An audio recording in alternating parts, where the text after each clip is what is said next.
Still Go up. ahead. All right. We ready? All right, let's do it. Yep. I just swing Dave, call this number back. I need Okay, it's $25 for this walk around sit down chair. Productions. Been around the block. Been around the block.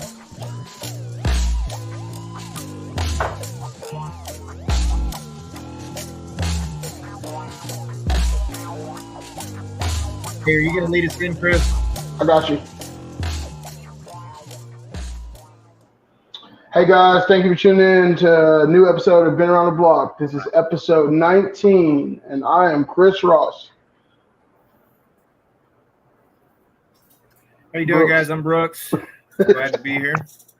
And we have a special guest today. We have Spencer Brooks Otto. What's up, y'all? Glad to be here. Okay, Super glad to have you. check this out. I'm gonna get on my phone. Give me a second, guys. I'm sorry. Okay. Technology, gotta love it, right? Technology is going crazy right now. Spencer, you wanna kind of give everybody a little rundown of like where you're from and everything like that, and your little background, like just a little bit, and then we'll go over your story. Yeah, go through the Cliff Notes version. I'm Spencer Otto from Austin, Texas, born and raised. Man, I'm in recovery for meth and heroin addiction. I spent most of my adult life addicted to substance. I've checked nearly every box consequence-wise of what you can check when it comes to addiction, minus a few things. And ultimately, I lived on the streets for about 14 months. That was the culmination of how bad it was. So, but I've been sober. The 8th of August will be 16 months. So That's good, man. Yep. On the 20th, I got 4 years. Man. Nice. Hell yeah. It's really a lot. It's crazy. A lot of people start getting sober when it starts getting really hot outside. Yeah, right. I've noticed that. It's interesting. Yeah. Yeah, it was not fun being homeless in the Austin heat for sure. Yeah, it was definitely one of those things that we get out there, and like I go outside now and I'm like, man, it is hot outside, and I'm just like outside like maybe 10 minutes, I'm sweating bullets, and I'm like, oh, about 5 years ago, I'll be outside and it was like this didn't bother me. I'd literally walk like 4 to 5 miles in it and go pick up a sack or something and go right back. Right. Yeah. It didn't bother me, man, if there's dope involved, right? Yeah.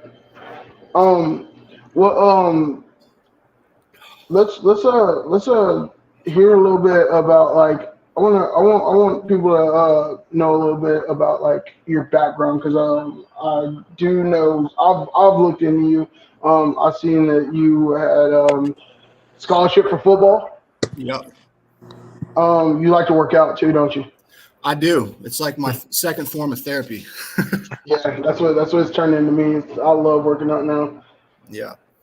Yeah. So I guess, man, it all started in, so I was raised in like an evangelical Christian home.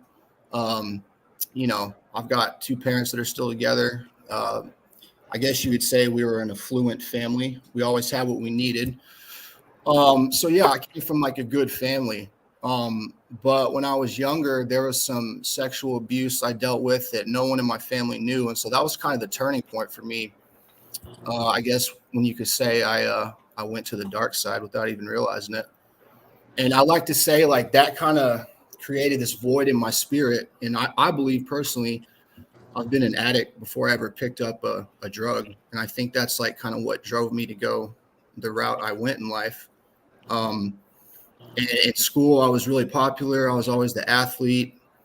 And it was kind of unfortunate too, because I could hide like my pain behind that. Like I never really had to develop who I was, because I could just be the quarterback or the basketball player. And, in high school, I started getting recruited as a quarterback, and and ultimately signed a scholarship to play for the U.S. Military Academy at West Point Army.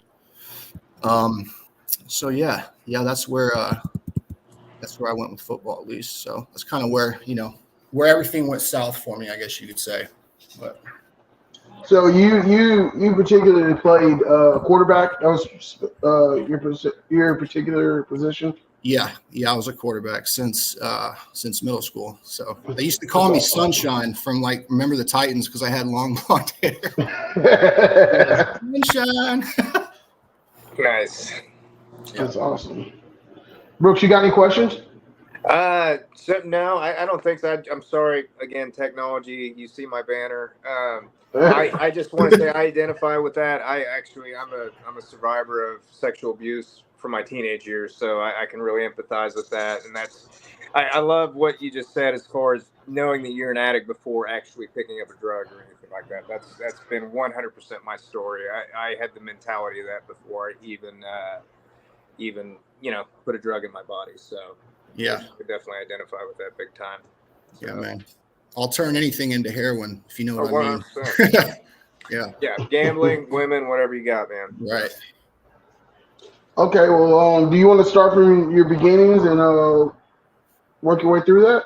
Work my way up. Yeah. So I guess we'll just start from day one. So I was homeschooled from like kindergarten up till seventh grade, sixth grade actually. And so it's important because I didn't have any peers in my life other than my first cousins, my three cousins, and we lived out on like a farm with a bunch of land, so we didn't have any neighbors. And so growing up, I just had my sister, my mom, dad, and then a few church friends, right? And that's important because my cousins, man, they're great people, blah blah blah, but they bullied me a lot. They kind of treated me like second class, and that's where I developed this identity of I'm not good enough. That's kind of what laid the foundation for that, which would be very important later on in life. But when I entered public school in seventh grade, like I said, I was so lost. I didn't have social skills. I didn't really know how to maneuver social circles. But I learned I was talented at a lot of things. Like I was in choir, band, football, basketball, and like I was kind of, for lack of a better term, like anointed the all-American kid almost, if you know what I mean. And so, although I didn't realize it at the time, that's what I used to get by in life. And that's what started like my downturn, I guess you could say. And then from there, I went into high school. And in ninth grade, summer after ninth grade, I was named the varsity quarterback for my high school. I think they were 4A or 5A back then. I think we were 4A. And that was kind of a big deal because, being a varsity starting on, in a 4A school in Texas, that's pretty big deal. And so, I like to say that I kind of milked that for everything it was worth. Like in Texas, if you're a quarterback on the football team, you can pretty much get away with anything, which is what I did. And from there, I was just really popular. But another important thing about my story is this void in my spirit I've had since I was a kid. It just continued to grow. No matter what I tried to put in it, whether it was athletics or achievements, it continued to grow. And that culminated to my sophomore year. I started cutting. My home life wasn't, it wasn't great. There was a lot of chaos, although from the outside looking in, we were, the perfect family or whatever. But my dad and I never really got along. And there's a lot of dysfunction. And for whatever reason, I found cutting, and that gave me some relief. And from there, my parents put me in a mental hospital because I tried to commit suicide. I was 15.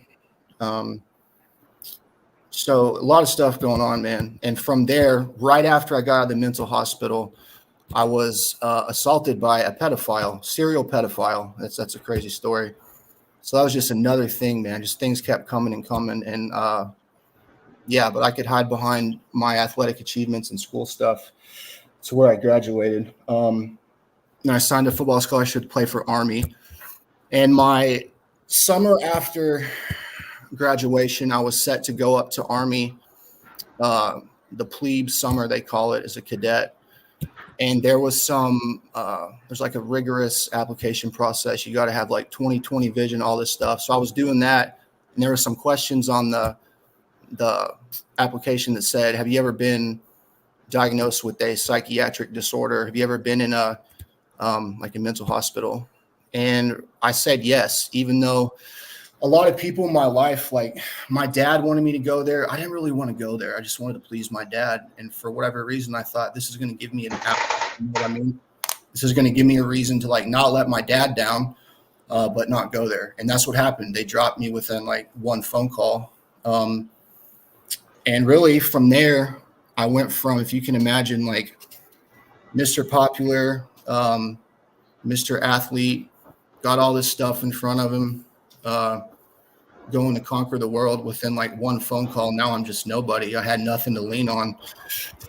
And my family situation wasn't great either. And I didn't really have, you know, what I needed. My parents did the best they could. Did you go straight from high school to trying to become a cadet in Army? Yeah. So it was within a few. So I graduated in June, and by July, that's when we were supposed to go up for the, yeah. Okay. So yeah, I messed around with trying to go to junior college at Blinn Junior College to play. And I just got in trouble, got kicked out of school. And shortly after that, I had a friend whose grandmother had cancer, and he got like Oxycontin, like 180 Oxycontin for, once a month. And I started taking those. Yeah, very quickly after that, I did that for a couple of months. Then I found heroin. I was 19, started shooting heroin. And really the next 13 years of my life, I was just in and out of rehabs. I've been in rehab 7 times. Been in jail 6 times. There was some other suicide attempts in there. And the big one was living on the streets, like Skid Row, living on the streets for 14 months. Is this all in Austin, around the Austin area? Yeah, and I bounced around a little bit within that time. I lived in Houston and Lubbock a little bit, but primarily Austin. Okay. Yeah. So did you live off of 6th Street? Like, were you like, I hear about people in Austin, like the homeless population off of 6th Street is pretty bad down there in Austin. Yeah, I was all over. Usually it was from like Lamar and Palmer Lane to like Guadalupe and like by UT area, but I did go down there some. And I didn't really hang out with a lot of people. It was just me. I try to like keep my distance from people. But yeah, that was when like the homeless problem was huge, man. They actually passed a city ordinance that like effectively made it illegal to be homeless. I had just gotten out when that happened. So yeah, it was crazy, man. I could go on and on about that, but in a nutshell, that's where I was at. So yeah. But so did you ever have any run-ins with the law or anything like that? Yeah, so when I was, how old was I? 18, I got my first DWI. And then when I was a week later, I got my first POM. And then after that, I got a possession with intent, or a possession of a controlled substance for, I was selling heroin. What's POM? Possession of marijuana. Man, see, that's a CDS in Oklahoma. I got a felony charge for that when I was really? a lot younger. Yeah. Yeah, I think, man, that's dumb. I think they should just go ahead and legalize weed across the board. But that's I agree. I don't partake, but yeah, I mean, I think it's about the most harmless of all of them, So. Yeah, man. And what else? I had some probation violations I did in jail. But yeah, then the felony heroin possession was the big one. And pretty much from age 18 to 28, I was in the system, quote unquote, in some way, shape, or form, whether it was like jail, court-ordered treatment, or probation. So I'm glad to not be in that anymore. I don't know if Chris asked you this, but so how long have you been sober? What's your sober day? All that stuff? Yeah, so April 6th of 23 was my sober date. Yeah. So congratulations. I just got to eat it very good. Oh yeah. Yeah, man. It's been great. Well, I mean, it's been hard, honestly, but it's better than like my best day high. You know what I mean? Yeah, 100%, man. Yeah. Cool. So, go a little bit more into your story, and I want to kind of ask about what with the book and everything else like that, man. Just kind of give us a breakdown. Yeah. So I'll get into like a little bit of sobriety stuff now. I mean, well, starting with the homeless stuff, the homeless thing really was the culmination of like how bad it was in my life. I gotten into meth when I hit the streets, and that took me down. That took me down quicker and harder than anything I'd ever done in my life. That was, to this day, like the most demonic thing I've ever experienced. I've never felt such a like pull on my soul than when I did meth. And I just kind of given up, and I was resolved to dying on the streets or overdosing. And I like to say in my recovery groups a lot that I you know, at some point I was not afraid of dying anymore. I was afraid of living like the rest of my life, just miserable, you know, one day at a time till I'm 80. And that's kind of what got me into recovery, I guess.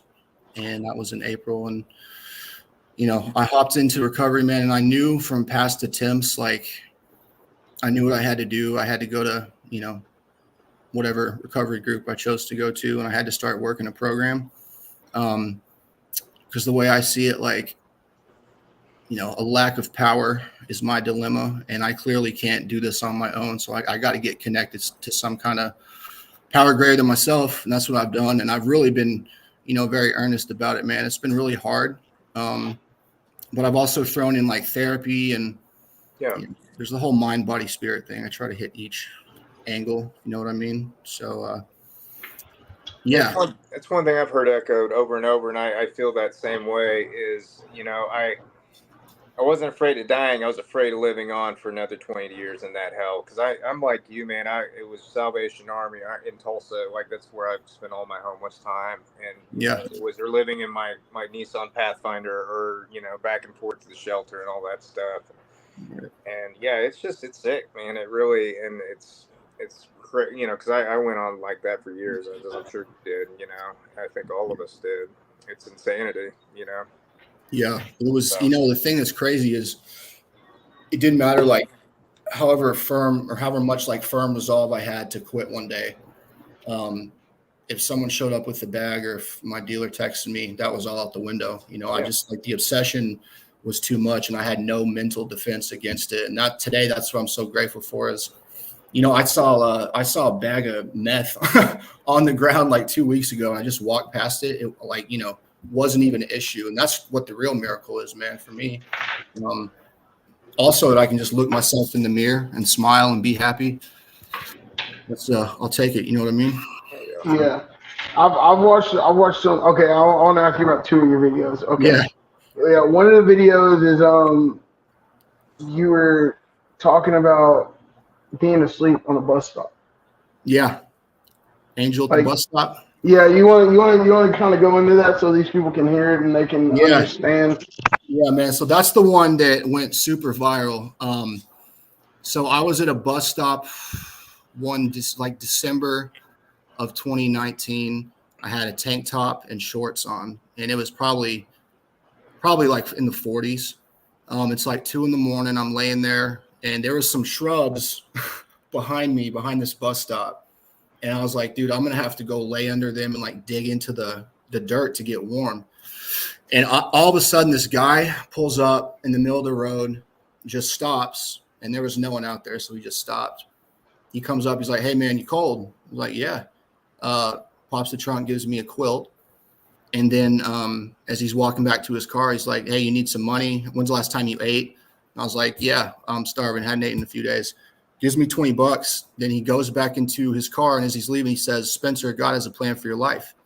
And I was like, cool, man. Thanks. And he drives off. Yeah, I was like, all right, cool. He drives off. And mind you, I was dope sick, and I'd been up days on meth. Drives off, and like 10 minutes later, it hits me. Like I didn't tell the dude my name, you know, and it's possible he knew me from the block. I'd been out there a long time. He might have known of me. But I choose to look at it like that was God sending me a lifeline to say, hey, you're not forgotten, and I still love you where you're at. And that's exactly what I needed at the time, man. You know what I mean? So that's good stuff, man. That just gave me goosebumps. It's crazy, man. That's good. That was one of the first videos I've seen, and it was just popped up on my feed on Instagram, and I was just like, and I was like, I gotta send this guy a message and see if he'll reach. And this is right before I started the podcast, and I sent you a message, and I remember when I first started talking to you, I was like, man, this guy would be awesome to have on the podcast. Like I've been talking about it for a while. You know, I've been keeping in contact with you. I think it's been like 6-7 months since I've been talking to you. Yeah, it has. Yeah, Yeah, and man. then another one is the one that you're talking about. You're talking about your mom. My mom. Oh, about when she'd come find me. Yeah. Dude, so yeah, that's crazy. That's actually happened a few times. So I was living behind a Fitness Connection gym in the Tech Ridge Shopping Center in North Austin, and there was like this electrical box that gave me some shelter, kept me out of sight. It's in an alley, so it's not like anyone was there anyway. And I would shoot dope there and just kind of chill out there. And so one day my mom was like on the couch or something. This is what she said. She's on the couch and she got this feeling like my son's going to die. Like this is the end for him for sure. And she was like, I don't want to see him die on the street without seeing him one more time. And so she, says she prayed and she was like wrestling with God, like, God, I'm going to go drive around until you show me where he's at. I'm not taking no for an answer. And that's the type of woman my mom is, strong woman of faith. So she drives around and they didn't know where I was at. Like currently, like they knew I was homeless, but they didn't know what part of town. She had a good idea and she's in the shopping center and just finds a homeless person. She's like, hey, have you ever seen this guy? And the guy's like, I have, I don't know where he's at, but he's been around here. So lo and behold, a little later on that night, I'm sitting behind this electrical box. I hear someone coming and I'm like, oh, like, is it a cop or something? Someone told the cops I'm out here. The door opens and my mom, I hear her go, son. I was like, son, what? I look up and mom, and she come and found me, man. She did that a few times. I was at a Starbucks one night off Palmer Lane, and I'm sitting on the thing outside. I'd use their Wi-Fi, and it's about 9:30. They're about to close. Boom, mom pulls up. She had some P. Terry's for me, some food. She's like, hey. It's like, dude, where are you coming from? But really, man, I choose to look at that like, God is faithful, even when I'm not doing the right thing. And he was for my mom, especially because she was doing the right thing. And I don't know how it happened, but those are the things I hold on to. You know what I mean? So how's your relationship with your mom now? It's pretty good. We've always been close. It's different now though, because she's no longer like taking care of me almost. There was a long time in my life where she was like taking care of me, and that's kind of what her identity was. She would say that. So it's moved on to like, a more healthy mother-son relationship. But yeah, I actually didn't speak to most of my family for about 9-10 months last year, but I always kept in contact with her. Yeah, so our family's been through a lot, man. You know what I mean? And there's a lot of healing that needs to come still, but I would never change. I changed some of the pain it caused people, but I wouldn't change what happened. Honestly, it brought me where we're at today. And I think she would probably say the same thing, honestly. So It's good, man. Yeah. What's the gift of desperation? Like, at least that's been my experience, that makes you appreciate the good times and what you've worked towards and stuff like that. It's not always easy. And yeah, I mean, I'm like you. If I could maybe cause some of the pain to not be so strong with some of the scenarios I put my people in my life in, I'd be okay with that being lighter on their hearts. But it wouldn't put us where we are, like right now, doing this podcast or anything like that. None of this would be existent if we hadn't been through those experiences that we went through. So yeah, I really do look at my experiences as almost like an asset in my life, because it's given me a platform to be able to help other people. And I really believe, like, and not every day, you know what I'm saying? I'm really selfish, but like if most days I can put others first, that gives me, something I can't find anywhere else. You know what I mean? So I thought it was over for me whenever I was out there. I literally was just, it was just, once I called my mom and them whenever I was locked up, and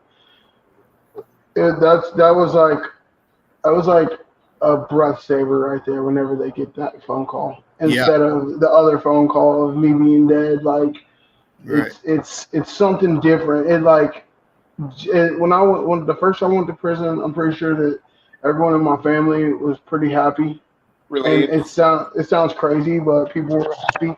And the second time they were even happier because it it progressively got way worse. Right. They know you're, I mean, In a safe place, yeah. yeah, they know you're not That's been doing my experience. My mom said I would not bail your ass out because I know you're in a safe place and I know you're right. not supposed to die on the streets. Like My I get mom said that. that. You know? She told me that one of the first times I was in jail. She's like, I could finally rest at Breathe. night. You know? Yeah, breathe. Yeah. Yeah. And that's sad. We put our people through that, man. It is. It's that's what I mean. I would change it if I could, man. Yeah, that's been a hard thing too, like learning to forgive myself for doing that. And I refuse to be like, yeah, I was sick, it's a disease, all that. But a lot of times I feel like that's a cop out. But I'm still trying to figure out where I stand with that one. I don't want to like let myself off the hook, but at the same time, Yeah. I want to be gentle with myself too, not like condemn myself to hell, So Hell yeah. Well, so like, tell us a little bit about the book and stuff like that. I know you said it's not published. I assume that's public knowledge, right? I'm not. Yeah. Last time. Okay, cool. Yeah, you're good. So right now, my plan was to get it released in January, whether through a publisher or self-published. That's still up in the air, but pretty much, man, it's about my journey through homelessness with a little bit of my past sprinkled in there. Yeah. And I really focused the themes of the book.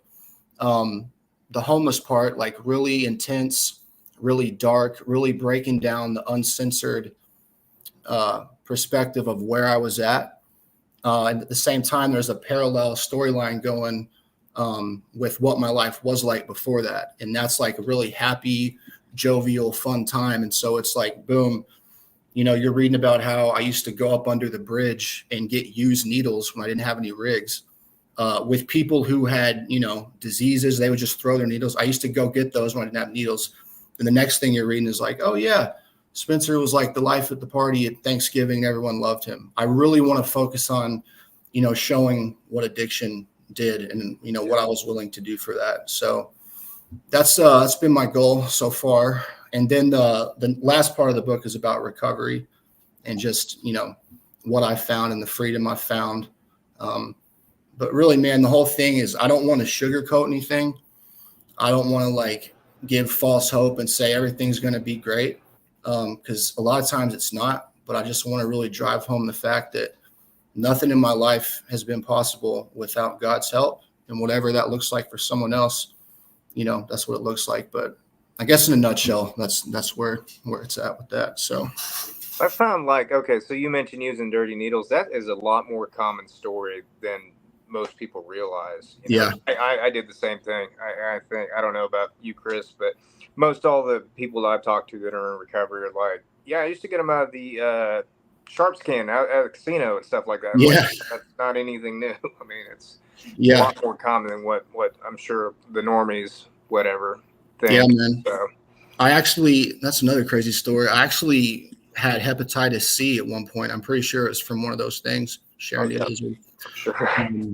But that's another God story. I actually was not able to get the treatment for a while, but ended up getting it, and now it's clear for my body. So it's another example of God's grace, I guess you could say, right? So. Oh, 100%. Yeah.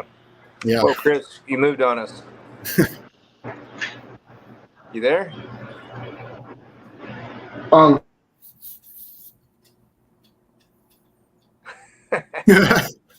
I don't know what's going on. So that's really cool. So you're planning on publishing that. You're going to try and get published in January. If not, you're going to self-publish. What's that look like if you were to publish it yourself? And what would it look like getting a publisher? I mean, you have to obviously like submit. I know a little bit about it, but you'd have to submit like what transcript, I guess, to a publisher. Yeah. So right now, the ones I've talked to, I would submit 3 drafts or 3 transcripts. And then the only thing about that though, man, is I give up a lot of, a lot of direction for the book that I want. They get a say, obviously they get a say over what they want and what they don't want. So, it really comes down to like the pros and cons. The pros would be probably a lot more recognition, a little more credibility. There's the money thing, but self-publishing on the other hand, I control all of it. I don't have to put anything or take anything out I don't want to. And I've got some, the money side lined up for that too if I need to. But I'm just waiting to kind of feel what God lays on my heart. I'm going to need to decide. It's getting pretty close. Yeah. Yeah. Well, how far along are you on the book? So I've already finished the whole book, but I'm going back. I'm on my second draft right now. I'm halfway through that. So probably in the next couple of weeks, I'll be done with that. So I'm just going back and changing, punctuation, not punctuation, but a little, styles of writing certain chapters and stuff. But the meat and potatoes are all there for sure already. So would you have do you have a consultant that would come through and help you with that? Like if you were to self-publish? I haven't hired one. There's definitely people out there for sure. Yeah. I definitely could do that. I haven't yet, but that's another thing. I don't want to go about it completely alone, but that hasn't come up yet. So yeah. Well, cool, man.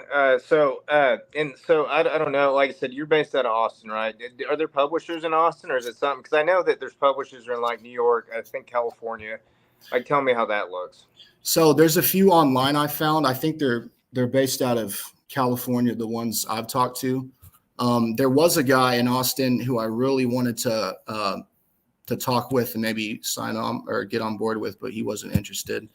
But yeah, right now it's California, and there's a faith-based publisher. I think they're out of Michigan. Yeah, okay. Michigan that I've talked to as well. But the thing, I'm kind of in a weird spot though, because there's strong language in the book, and there's there's really dark stuff, and that's not quote unquote sexy for evangelicals. So that's kind of, you know what I mean? So that's where I don't know. And I was talking to someone, man, who had a New York Times bestseller, and he self-published his first book, and he went through the process. He never really felt great with any of the publishers that were willing to work with him. Mm-hmm. So he's like, I'm going to self-publish, and everyone told him not to, but he did. And he had a great, great experience with it. So that's kind of where I'm leaning, but we'll see. Yeah. And it seems like it's what message are you trying to get across? And with self-publish, I imagine the odds are probably stacked against you, because the publishers have financial behind them. They've got, marketing behind them, all that stuff. Yeah. But it's, I guess it would be a matter of principle at that point. Hey, all right. So, just for all our viewers, just so everybody knows, Bradley's still part of the podcast. He just couldn't make it on today. He'll be at 7. But so I wanted to ask you also, so what's the recovery community like in Austin? I'm from Tulsa originally, and I moved down to Oklahoma City. Wasn't sure if I was going to stay because the recovery community here is absolutely amazing. What's it like in Austin? Give me an insight to that. Yeah, man, it's really vast, and it's a great community. There's a bunch of meetings that that have been there forever. Great sobriety, a lot of old school mentality, which I personally love.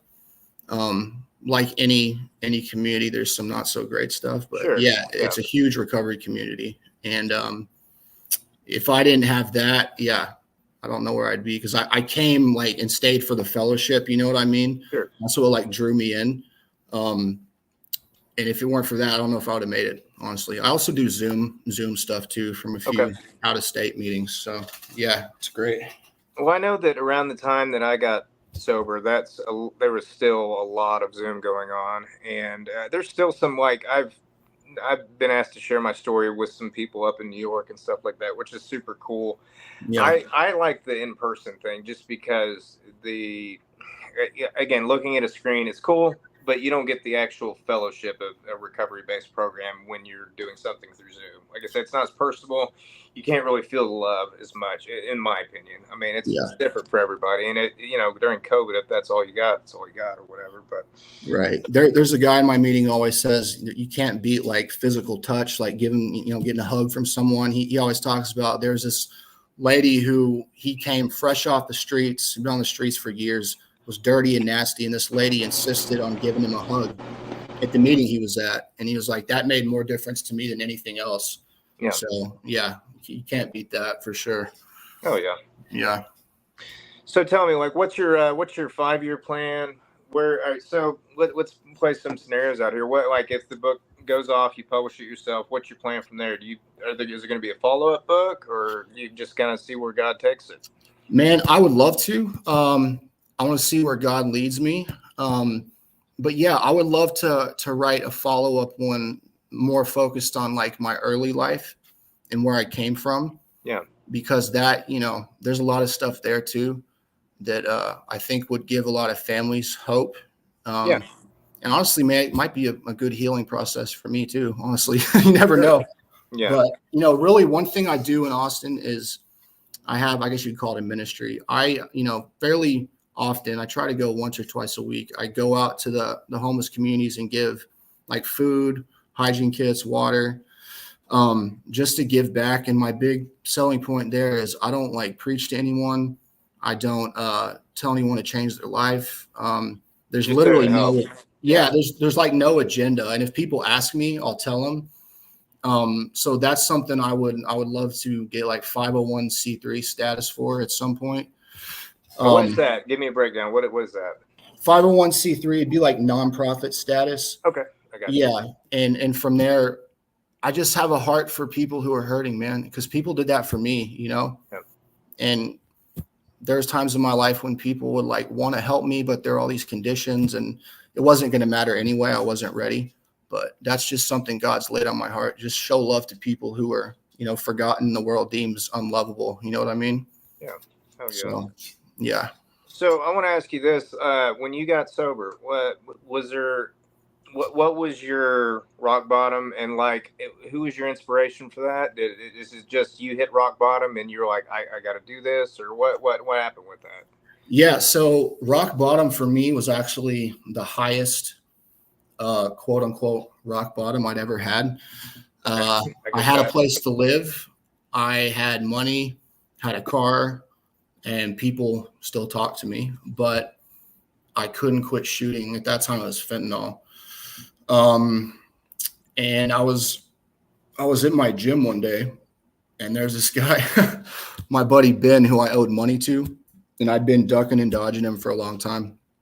I just went up to him. I was like, "Hey man, I don't have it. I've been wasting it on dope." And he sits me down. He's like, "Spencer, I know you can't see this in yourself, but I see like greatness in you. I know you can do great things, and I believe in you."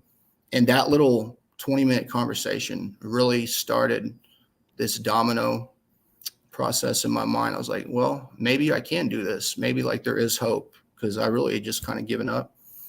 And from there, like a few days later, I just hopped into some recovery meetings, and the rest is history, as they say. But yeah, if it weren't for Ben, man, because I was overdosing, the time between overdoses was getting smaller and smaller. Like I would maybe do a shot of dope on a Monday and be fine, but by Friday I was overdosing. Then it'd be like Monday and Wednesday. So I knew I was going to die at some point, because I was speedballing shots and my heart was going to give out. So I have no doubt in my mind God placed Ben in my life to save my life to some extent that day. So I'll ask you this. Okay, you said this was your highest rock bottom. So what was, like, have you gone to rehab before? Like, tell me the story of that. Yeah, I've been in rehab 7 times. 6 of them I completed. 1 of them I left the same day. The first one was in, how old was I? I was 20. That was a 6-month program I completed. The last one was in 2018. That was a 3-month program, but I managed to stay for 5 months. Nice. Yeah, because I was a little bit of a hard ass. I mean, it takes what it takes, I guess. Yeah. I mean, that last one too, man, my family spent so much money on me, and I relapsed shortly after. But my experience with rehab was nothing's going to change if I don't want nothing to change. You know what I mean? So, yeah. So did you said that you had a good conversation. I think you said your friend's Ben, but that was this last time, and you did not go to rehab when you got sober this time? No. I just I hopped onto a meeting on Zoom a few days after that, immediately got a sponsor and started doing, the next thing we do in those meetings. Yeah. And, I knew like I didn't have much time to waste, so I just got through it as quick as I could. And so far it's helped, man. Yeah, it's kind of pisses me off too. It's like, dude, I went to rehab 7 times. And this is what it was.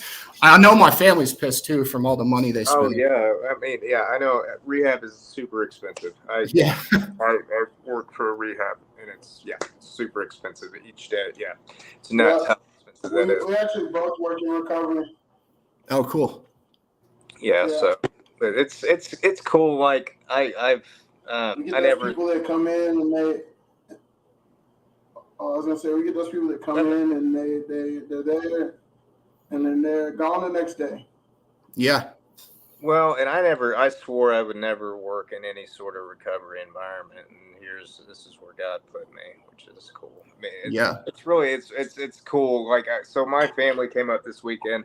My daughter, my aunt, my brother, and they're like, you look really good. I'm like, what do you mean? It's like, I don't know. You're passionate about your work. You all this other stuff. And they're like, you look better than you've looked since you got sober. I'm like, nice. I'm feeling good about everything, I guess. I don't know. Yeah. So it helps to be doing something you can really get behind. At least that's for me. Right. So okay. So what are your plans? So what else do you do? And we talked about the recovery programs. What else do you do? What do you do for recreation? Like I know Austin's got a great music scene. I know that because I aspire to play down there at some point. But like, tell me, what do you do in your free time? I know you said you work out still, right? Yeah, I work out like a crazy person. But I actually sing and play piano. That's one of my biggest passions. Yeah, man. Yeah. I love singing. That's the only thing that connects me to, a side of God that I can, you know what I'm saying, than anything else. That. Yeah, and I've done that since I was young. But I also write like poems and stuff. I'm also really big into computers. I have a cybersecurity business. It's just me. It's nothing special, but I do penetration testing. Okay. And I love doing that too, man. Because I used to do that like to steal identities back in the day when I was in my addiction, but I decided I can take those tools and do something good with it. So I love doing that. And then Austin, like walking the the green belt, stuff like that, being in nature. I love anything that connects me to God, man. Nature and music, especially. So. Oh yeah, man, that's what's up, dude. Yeah. I don't think I got any other questions right now. Chris, you've been like back and forth. You had 2 screens for a minute. What's going on with you, dude? I was getting phone calls and my phone was, I don't know what was going on. It was like pulling me from my phone to my laptop because my phone would not stop ringing. And I'm like, okay, so I just put my phone on airplane mode for the first time ever. Well, why don't you just put it on Do Not Disturb? That's what I did. I just turned it off. I'm not even worried about it. I'm not. Everyone that needs me is in this house, so I'm not really too worried about it. Okay. Yeah, I have to turn my phone off sometimes, man, just like hours at a time, just so I don't get like too obsessed about it. Yeah. So I see that you said that see, the thing with me is that I was like sober for 2 years before I got into recovery. Oh, I was miserable. Yeah. Like it was just, I think about it and it just like, it gives me goosebumps. Like thinking about all it was just miserable. It was like white knuckle, dry drunk, like could not think of anything worse. And it's weird. Like it's because I got sober for the wrong thing. And I didn't realize it until after 2 years into it. I got sober because I thought me getting sober for my daughter would make my life better. And I realized that isn't what I was supposed to do. I had to get sober for myself. Right. And then I kept hitting these, I kept hitting these little spots to where I'd be going good. And then all of a sudden I feel like I'm plateauing, like nothing was getting better. Yeah. That sounds awful. I've been there too. So, with, being like white knuckling, as you said, without a substance, that's horrible. That's the worst thing ever. That's worse than being out there and quit, in my opinion. I did the white knuckle thing about 10 years ago, and I wanted to eat my face every day and man, eat a bullet and everything else. Yeah. So I was gonna ask you, do you have any kids? You got any got a wife, or like where were you at with on the family? No, man. Thankfully, like, oh my God, if I would have had a kid during my addiction, that'd have been awful. But no kids, not married. I actually made which they say this in the program a lot, wait a year to date, and I actually did that. I just started dating again, and I never thought I would do that, but I'm so glad I did, man. Like learning like who I am first, that's been so helpful. But yeah, no romance currently. All right. There's nothing wrong with that, man. I dated a little bit after my first year, and yeah, it's just like I'm that's kind of where I'm at. I'm just like I'm okay with being single. Yeah. And focusing on me and work and stuff right now, which is fine. So Right. You say you have a daughter? yeah, Right? I have a 17-year-old daughter. So Oh, cool. Nice. yeah, she came up this weekend. She got to I kind of had to explain this to her because she got to see me play live when I was still out there, out there when I was not sober. Yeah. And I was like, she was like, why is it such a big deal to you? Like, because you never seen me actually do this sober or anything like that. I want to share that with you. And it's been really cool. Like, we went and got matching Chucks this weekend. We did shopping. Nice.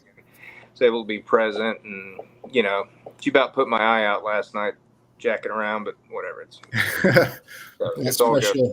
Especially y'all have a relationship today, It's cool, man. So like, and in my program, Make Amends, she was one of the first amends that I properly did, and it's been really cool, man. It took me a little bit longer to make an amends to her mother, but I did that and all that stuff. But it's it's really opened the door for honest conversation, and she can get real with me about stuff that we all deal with when we're 17, which has been really cool. So I've been able to give her a little bit of guidance on that. So nice. It's interesting.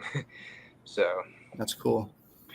Yeah, I had to do the living amends thing with my family this last time because I'd done that so many times, you know what I mean? And so it's been tough, but it is what it is.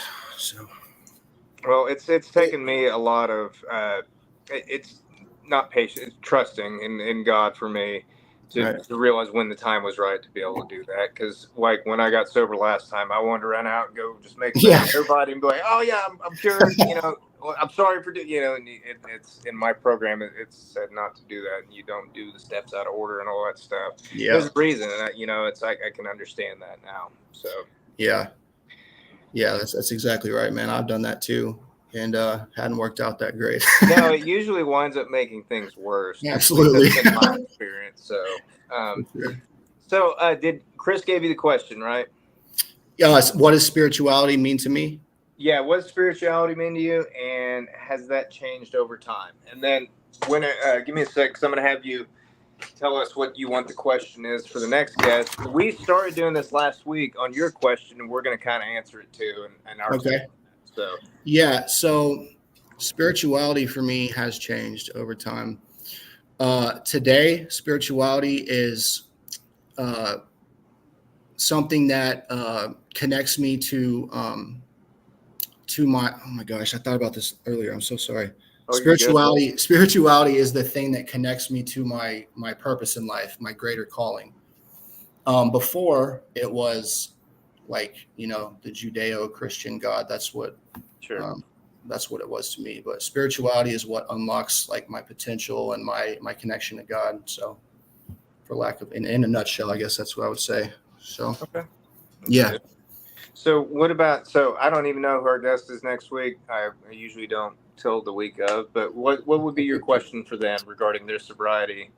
And where they're at in their program, or it can be about anything random. It doesn't even matter. You can ask something like Bradley used to ask, and do you think the NFL's rigged? I mean, I definitely think it is. No, yeah. So, I was thinking about this earlier. I've got a few I was thinking about, but I guess what does it mean? What does the gift of desperation mean to you? That's good. I like that. Yeah. So what about you, Chris? What's your answer to that?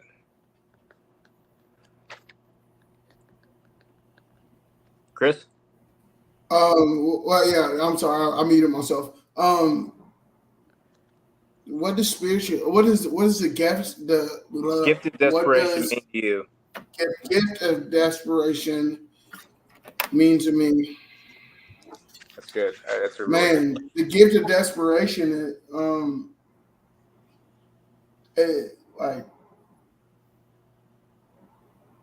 it means a lot. I mean, it's like that's kind of what pushed me, like, because I didn't get to go to treatment. It was like I was desperate. I had to find another way of how to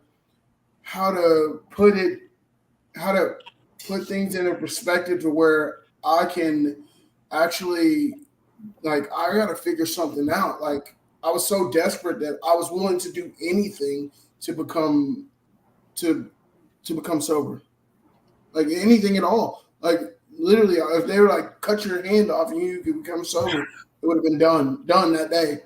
Right. So now I'm at the point that it's like I will help anyone. I will do anything. I will go above and beyond. I will let people know that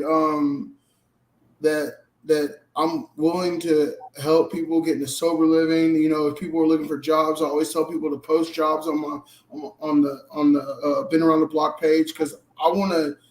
I'm desperate enough that I know that if I can help somebody and I'm in doing that of that day, that by the end of that day, as long as I'm sober, that's what truly matters, and that's what the desperation has done. It's kept me busy. Oh yeah, great answer. Good. I like that. Love that. So for me, the gift of desperation and what it means to me is, before, when I became desperate, I would always blame God for, why are you putting me through this? And what I've really come to learn in my sobriety, in my recovery, is the gift of desperation are some of the tools that I can use to help other people that don't think that they can identify with my way of life. And for me, like I said, that can be a shared experience, like when you mentioned earlier, our shared experience with that, and how that can be the segue into getting them into this new way of life for me. Like I said, it's a powerful thing, and you typically don't enjoy it when you're in it, but for me, it's again what I can use to help identify, to help another person that's still suffering. So, awesome. That's great, man. Can I ask y'all a question, like about y'all's recovery? What would y'all say is the biggest challenge thus far for y'all on, like, we'll just say daily basis? What does that look like for you? You want to go first, Chris? Or you want me to? I can tell you this right now. And my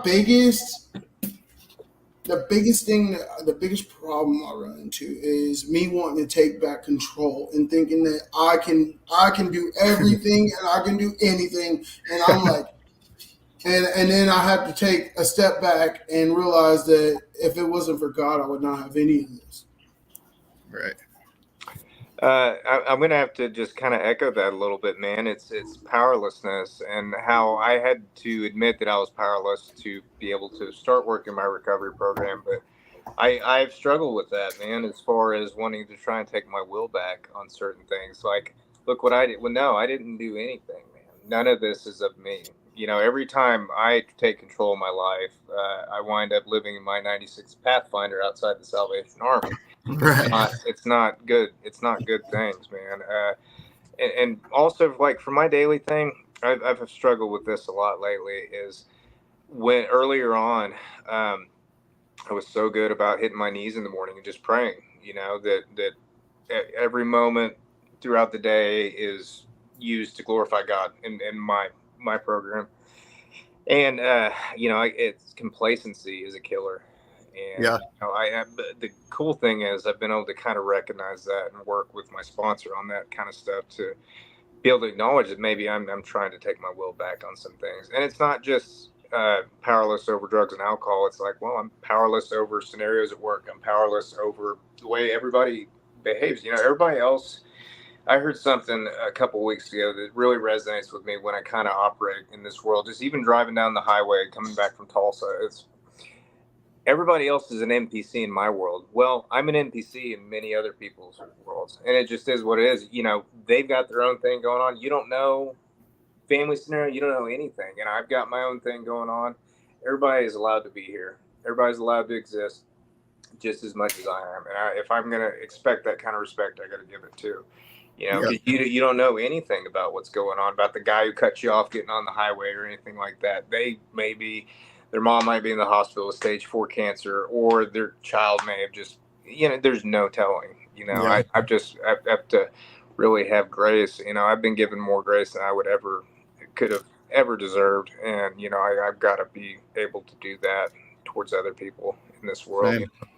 Man, I've really, as of lately, God's been showing me that, my expectations I place on other people and myself is a lot of times what gets me, going in my head. Like even though I know who someone is, I know what they're doing, know how they live their life. I want them to do things my way, whether I realize it in the moment. I catch a resentment over it, and so it's like, if I'm not plugged in daily, that's where meditation has helped me so much. That's how I usually come to these realizations on a daily basis. But yeah, no, those are great.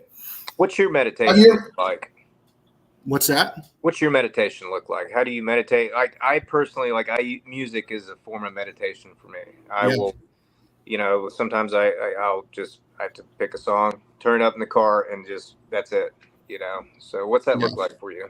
So first thing in the morning, what I'll do is I'll just turn on some usually instrumental music, and I'll just do the classic sit there, hands on knees, and just, I don't put a time on it. I don't sit there for 2 hours, but usually it's like 30 minutes, and I'll just breathe in and out and just let it flow. I don't really have an agenda. That's what's been most helpful for me. Other times I'll do the same thing with music. I'll just listen to songs and just jam. A lot of it, though, I found is the expectation thing. Just sometimes it feels weird as hell, too. I don't know why it works, but it does. Just going into it with an open mind, for me at least. So, yeah. So have you ever been to Oklahoma? Man, I've been to I went to the Cotton Bowl once. Oh, wait, that was Dallas. Never mind. I have been. No, what was it called? Right on the border. Thackerville? No, what was it called? I've driven through there, but never really hung out there. Yeah. So. Well, man, you should come down sometime, and you should really come check out a little bit. I want to come down there too. I would love to come see Austin's recovery. Yeah, man. I would love that. Y'all are awesome, man. I really appreciate y'all having me on. I'm always looking for new sober brothers and stuff. So I would love to see y'all sometime. Yeah, definitely. I don't know if we're friends on Facebook. Add me, or I'll add you, or whatever, man. And so what we like to do, we'd like to do a follow up with you too. I mean, okay. I know that you're doing the book in January, but we'd like to follow up with you before then and kind of just see where you're at with if you decide to self-publish or where you're at on that. So. Yeah, I'm always down. Let me know for sure.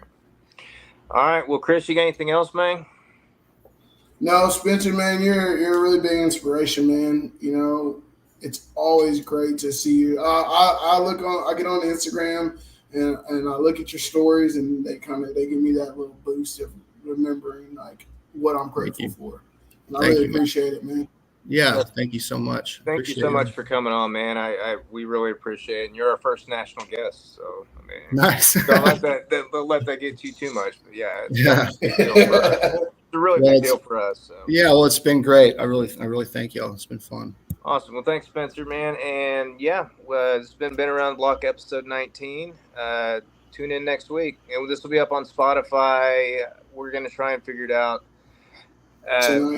tonight, but my studio's down, so we'll figure it out. We'll get it up on Spotify. Quality won't probably be as good as before, but we'll get it figured out. We'll make it work. So thank you guys. It'll be on YouTube in just a second. All right, awesome. Here we go. Weird music. $25 for this walk around sit down chair. Productions. Been around the block. Been around the block.